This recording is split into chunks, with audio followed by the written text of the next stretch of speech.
いつも動画をご視聴いただき、ありがとうございます。今回は PE 深瀬の解説動画第2弾、PE とは切っても切り離せないリーダーシステムについて考察を入れたいと思います。ルイ・アーズリやエギングではすでに主流となっている PE ですが、お手軽なナイロンと違い、PE はこのリーダーシステムを構築しなければいけないのが、面倒で手を出されない方も多いと思います。ただ、ここさえ乗り越えられれば、私は従来のナイロン道糸よりも、はるかに優れたメリットのある仕掛けだと思います。多分最後まで動画を見ていただければ、やってみたいなと思っていただけると思いますので、ぜひ一度試していただけますと幸いです。リーダーシステムとは、PE の先に別の素材の糸をつなぎ合わせて、PE のデメリットを打ち消す構成を作るものとなります。PE ラインはナイロンやフロロカーボンに比べて軽く伸びなくて感度が良く、そしてはるかに細いという深瀬釣りにはもってこいの特徴を持った道糸となります。細ければそれだけ風や海流の影響を減らせてラインメンディングの頻度も減らせるし、軽くて細いのでナイロンに比べるとはるかに遠くに仕掛けを運ぶことができます。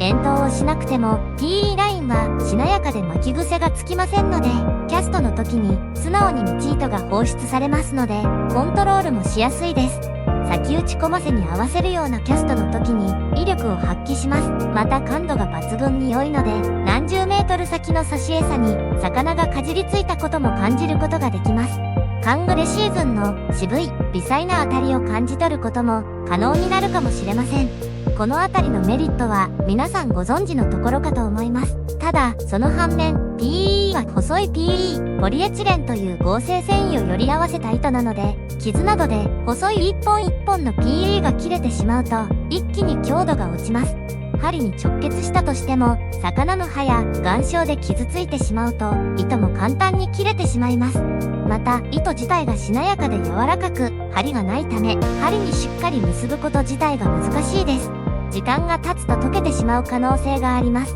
ということで、針やサルカンなどに直結しづらいというのが PE のデメリットとなっております。そのデメリットをカバーするために、リーダーシステムの構築が必須となっています。具体的には、PE の先にナイロンラインやフロロカーボンラインを継ぎ足して、そのデメリットをカバーします。先ほども PE は結ぶことが難しいと言いましたが、PE とナイロンフロロを結ぶことも比較的難しいです。通常の電車結びなど簡単な結束方法では十分な強度が出ず、ほどけてしまう可能性があります。また PE 深瀬ではジギングなどと違い、リーダー部分がかなり長くなりますので、スプールの中に PE とリーダーの結節部が基本的に入ってしまいます。このため結節のコブが大きくなる結び方ではキャストできなくなったり不具合が出てきますので、結節部が小さくて強度が出る結束方法が必要となります。そこで摩擦で PE とナイロンなどを結束する方法である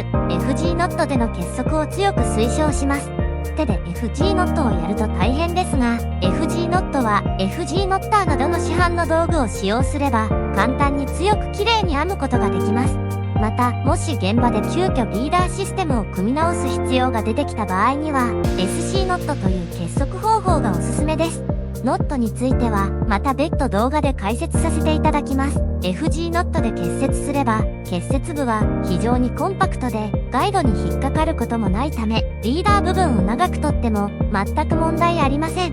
PE 深瀬釣りでは基本的に PE をナイロン、フロロと結んでリーダー部分が長い形で釣りをしていくことになります。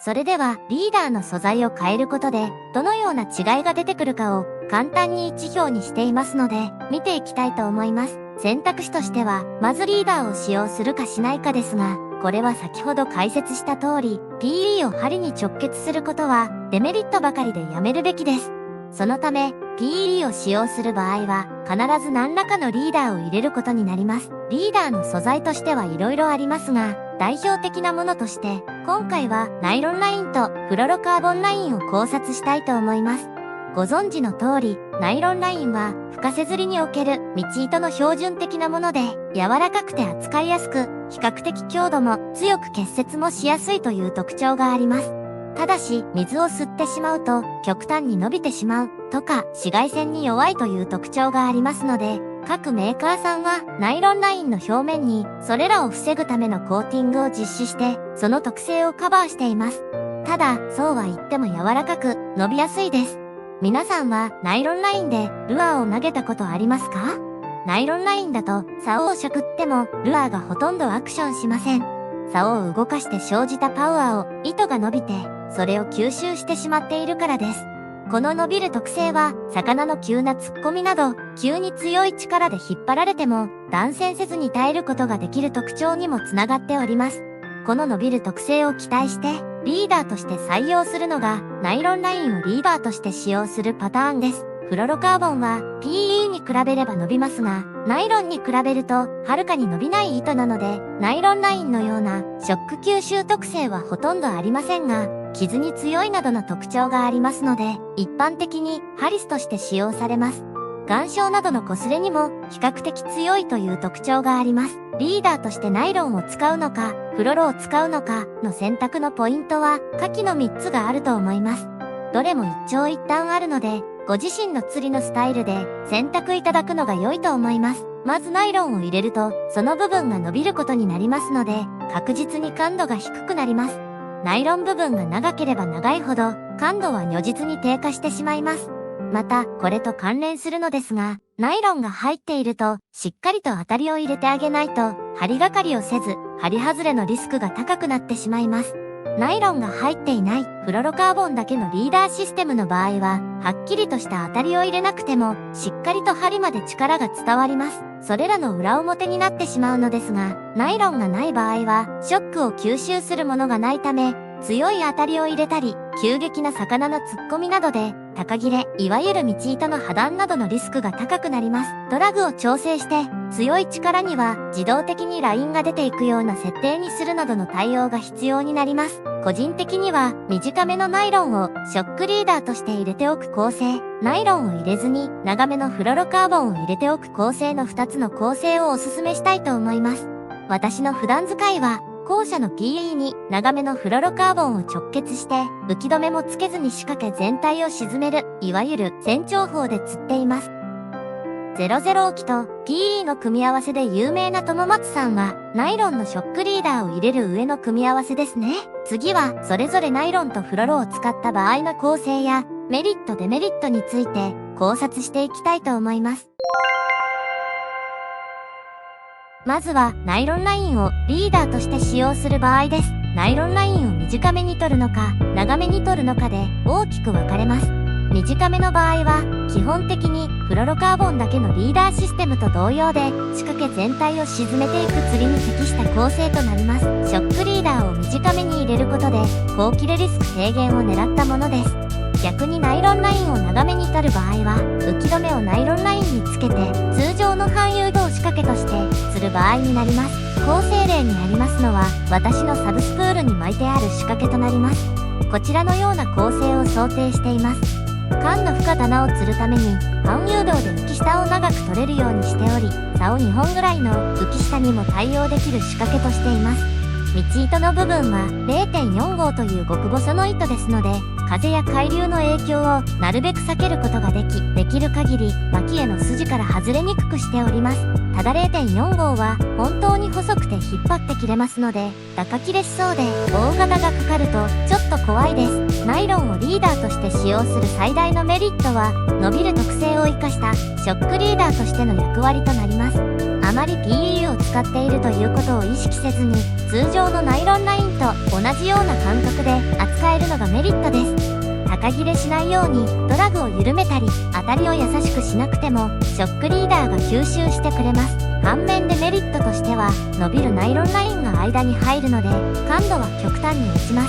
あとはしっかりフッキングしないと針外れが多くなってしまうかもしれません。私は結構フッキングが弱め、いわゆる下手なので、特にナイロン&半誘導仕掛けの場合は意識して強いフッキングを入れるようにしないと、しっかりと針がかりができず針外れの原因となってしまいます。また浮き止めをつけて釣りをするのであれば、浮きの感度の方が重要で、手元への感度はほとんど影響ありません。半誘導を主に使われていることで、ラインを細くしたいという観点から、PE ラインを使用したい場合は、長めのナイロンラインをリーダーとして使用しても、特にデメリットはないのではないかと思います。最後に、ナイロンラインリーダーは、調光のたびに付け替えた方が良いです。ナイロンラインはコーティングをして吸水性や紫外線対応をしていますが、どうしても1回の調光でガイドと擦れてしまうと、それらのコーティングが剥げてしまいます。強度を維持するため PE も調光ごとに10メートルぐらい切って捨てて、合わせてリーダー部分も毎回貼り直した方が良いですね。フロロカーボンのみをリーダーとして使用する場合です。この場合は基本的にリーダーは長めにして浮き止めをつけずにハリスの中に浮きを通す船長法などの沈め釣り的な釣り方が適しております。この釣り方の場合は仕掛け全体がじんわり沈んでいく釣り方ですので、浮き止めがなくても PE のところまで浮きが上がっていく心配はありません。リーダーを短くするパターンも記載しておりますが、リーダーが短いと PE に浮きが入る可能性が高くなるため使いづらいです。中ハリス的な使い方をして短めのリーダーにさらにフロロカーボンのハリスを追加するやり方はあるかもしれません。例えば食い込みを良くするために細めのハリスにするなどが考えられます。私が通常使っているのは構成例に記載の仕掛けになります。道糸には PE の 0.8 号、そこに2号のフロロカーボンを約10メートル FG ノットで結束しています。浮き止めを使用しない全誘導で浮きに仕掛けの重さが乗ると沈み始める00の浮きを使った沈め釣りになります。メリットとしては伸びない PE とほとんど伸びないフロロカーボンの組み合わせですので感度抜群です。浮き止めもつけていないので風などに邪魔するものがなければ微細な当たりを取ることもできます。コツンとか本当に手元で変化を感じることができるので、この組み合わせは本当におすすめで、ナイロンが間に入った仕掛けとは根本的に異なる感覚です。ずっと深瀬釣りでナイロンラインを使って釣ってきた方はぜひ一度体験いただくことをお勧めいたします。新たなる境地が開ける可能性があります。また、道糸に伸びがないため、手元の小さな操作で生じる力加減を針にそのまま伝えることができますので、あまり意識しなくても、しっかり針がかりさせることができます。また、一応ハリスを10メートルぐらい取りますので、フロロカーボンに浮き止めをつけて、簡易的な半誘導仕掛けとして釣ることも可能です。